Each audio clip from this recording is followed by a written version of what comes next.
Sa Bacolod City, mga chess players kag mga meron sa plaza ginhatagan sang Grado si PRRD. Para sa ila, si PRRD King bala o kunpon sa hampang sang iya nga panggobyerno. Yaring balita ang aton gintutukan. Matapos ang ikaapat nga Sona sa Presidente, balik sa idalom sang kahoy ang ining nga makalalakihan nga nakahiliga na ang paghambang sang chess. Kadungan sa ila hampang amuman ang ila paghatag sang pamatbat sa rating sa Presidente. Para sa ila, ano ayhan si Presidente sa chess? Ang hari o kon ang paon? King git siya kay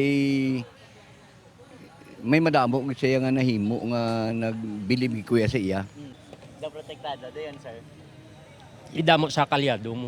Tapos Mula na pero mambal ko. pero para sa pila ka mga meron, madamo pa sang dapat sulbaron si Duterte. Sa pamangkot kung ano o kung sino ayhan ang reyna nga iya ginaprotektahan, kanya-kanya na sila duso sang ilang mga panindugan. Tanan malaan niya kag sa drugs mas dibis gid siya nga dulaon ginabagay kay hindi na mayo mo.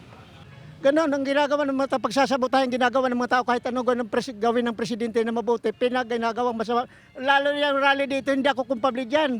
Ang pagbati sang kadamaan, malawig pa ang nabilin nga 3 ka tuig para pamatud-an ang iya legasiya nga ibilin sa pungsod. Samtang wala pa naubos ang oras, pagsuporta siya moves ang nagakadapat.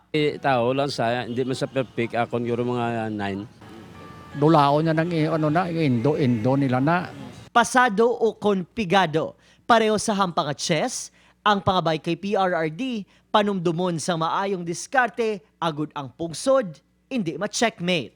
Upod si Reynald Castillo, Adrian Prietos. 1 Western Visayas.